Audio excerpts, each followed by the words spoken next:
O Tabernáculo da Fé apresenta a partir de agora De Volta à Palavra Original, com a exposição da Palavra do Senhor, através da voz amiga do pastor Samuel Nascimento.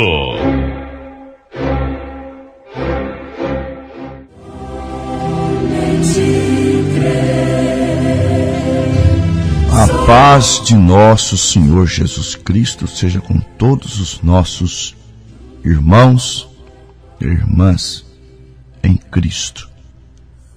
A escritura para a nossa meditação está em Mateus capítulo 23, versículo 23. Ai de vós, escribas e fariseus hipócritas, pois que dizimais a hortelã, o endro e o cominho, e desprezais o mais importante da lei, o juízo, a misericórdia e a fé. Deveis, porém, fazer estas coisas, e não omitir aquelas.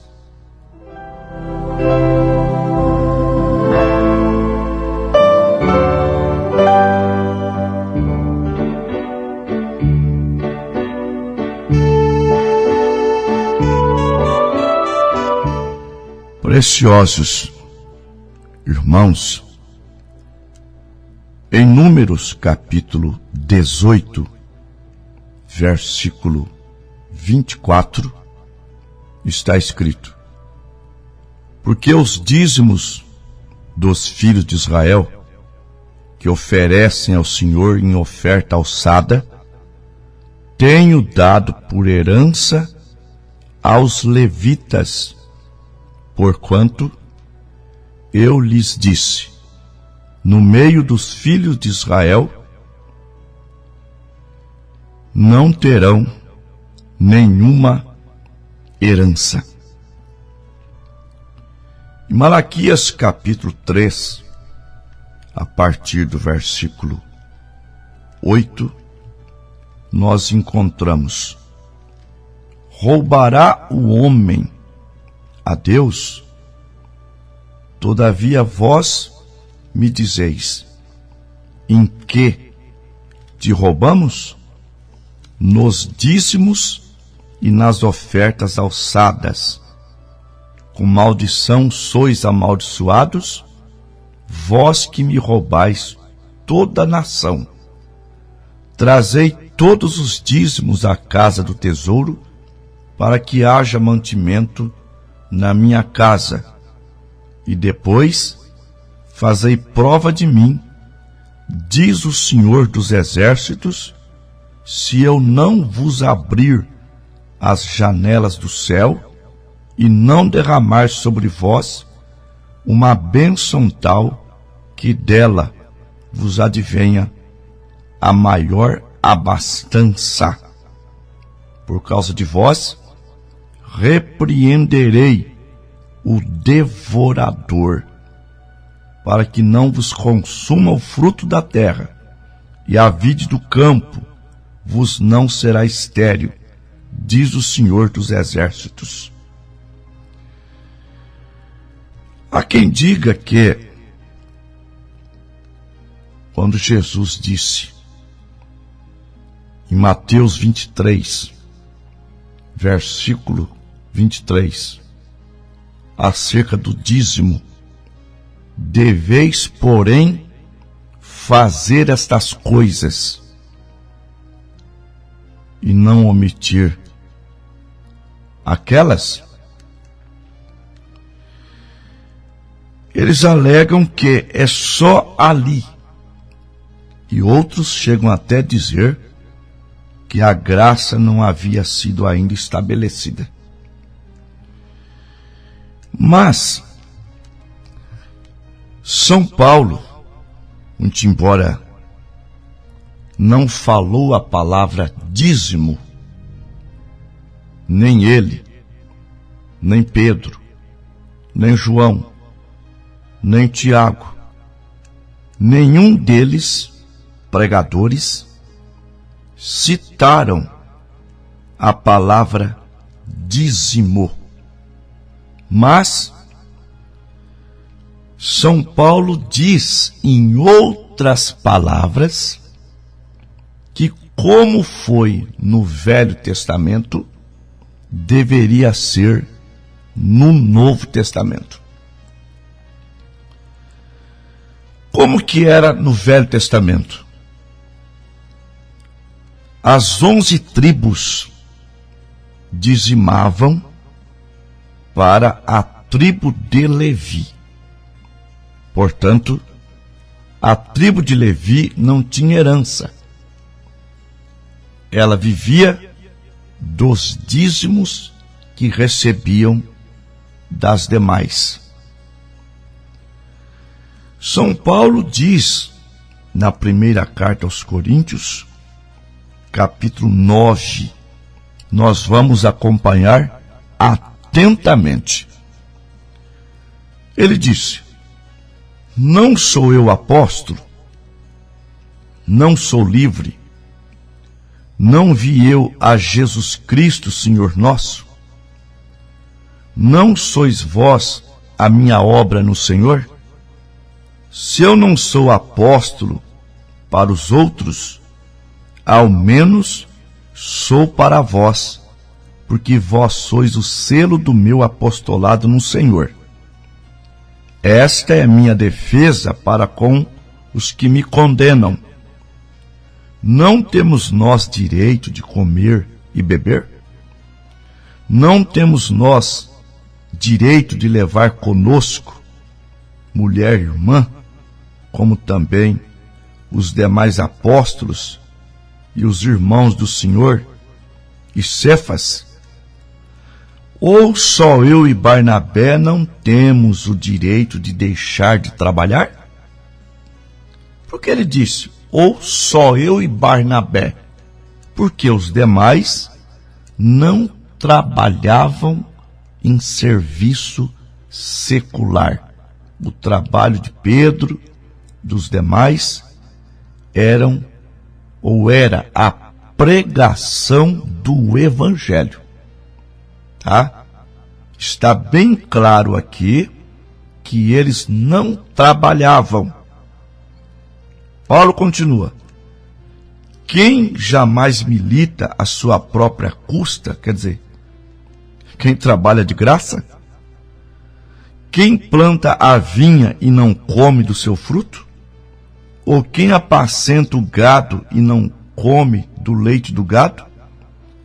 Digo eu, segundo os homens? Ou não diz a lei também o mesmo? Captaram?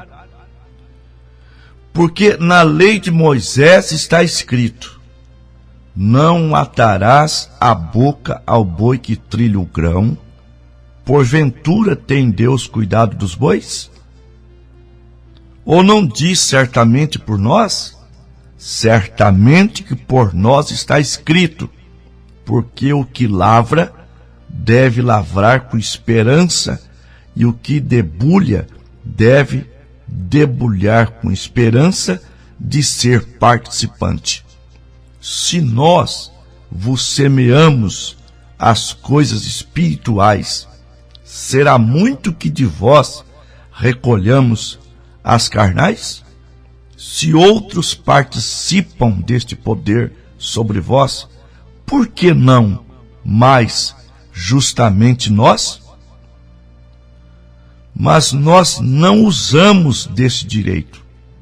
Antes, suportamos tudo para não pormos impedimento algum ao Evangelho de Cristo. Quando Paulo disse: se outros participam deste poder, quais são os outros? O governo, o prefeito, através de taxas, impostos. E ele está dizendo, por que mais não justamente nós?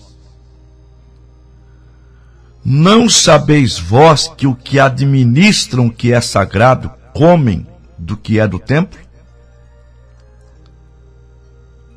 De onde vinha o que era do templo?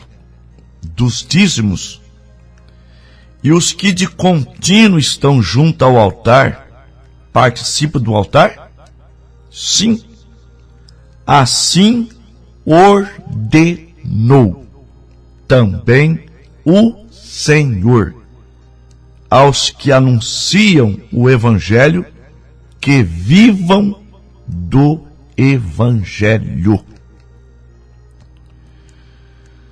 Se não for suficiente,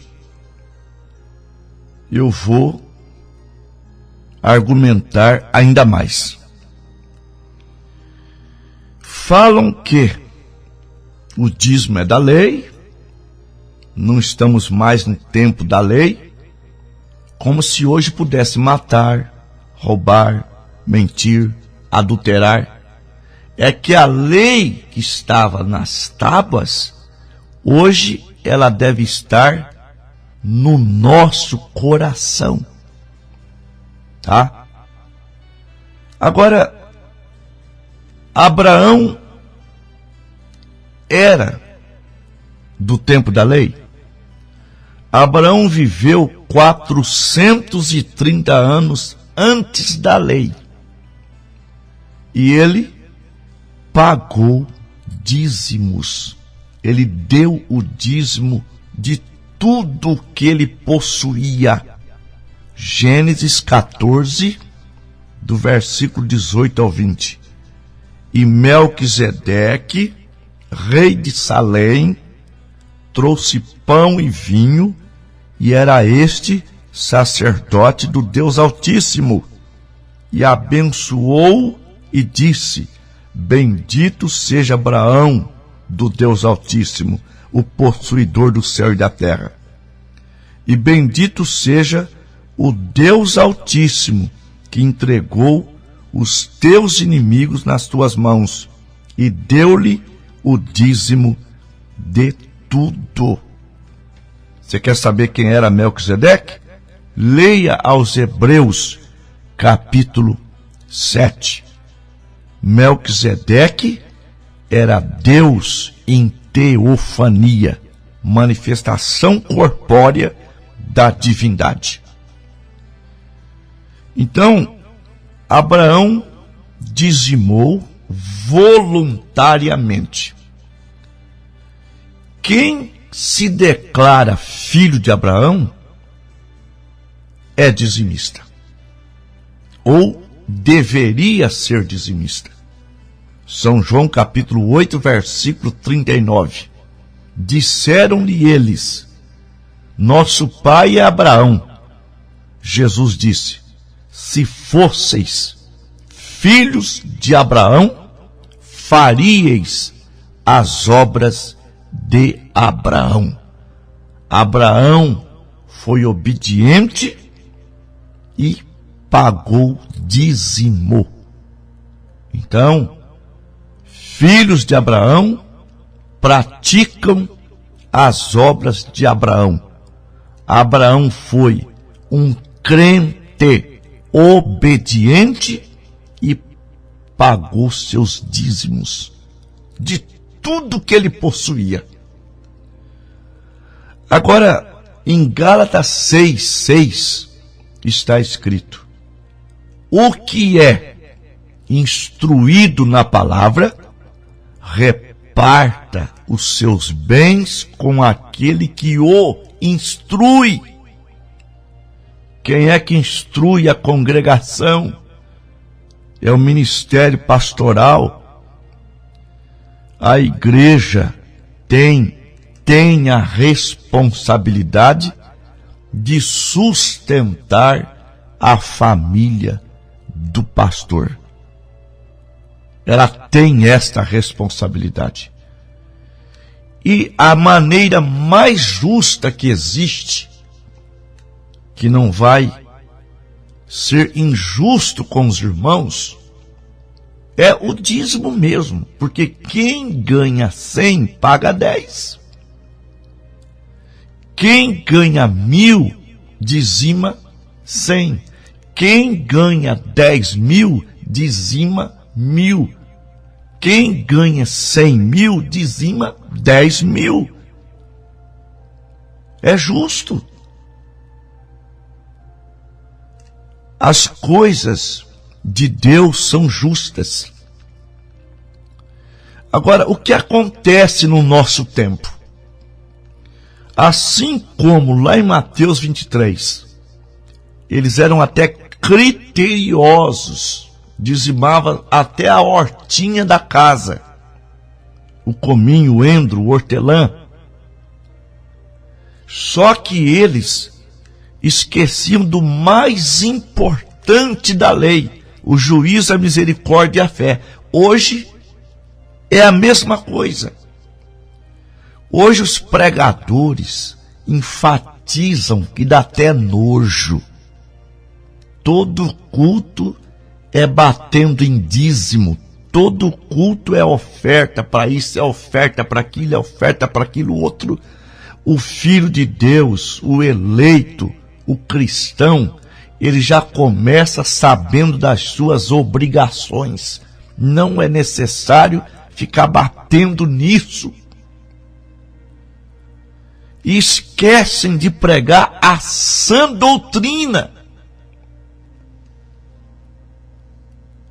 Não falo em arrebatamento.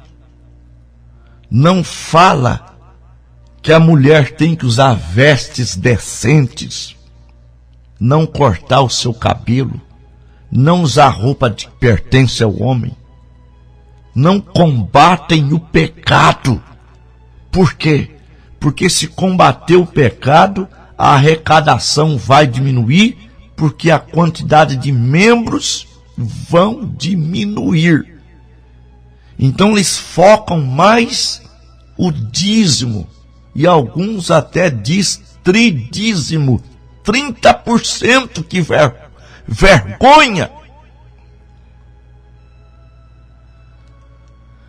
Senhor meu Deus, em nome do Senhor Jesus Cristo, abençoa os nossos irmãos, curando os enfermos, libertando os oprimidos, esclarecendo cada filho de Deus, cada filho consciente que sabe que a obra do Senhor precisa de valores. Sim, precisa de valores para pagar um programa de rádio, precisa de valores para comprar um terreno, precisa de valores para construir um tabernáculo, precisa de valores para sustentar um órfão, uma viúva, para fazer a parte de filantropia. Sim, Senhor, em nome de Jesus Cristo, Pai, abençoa a todos pelo poder da tua santa palavra. Amém.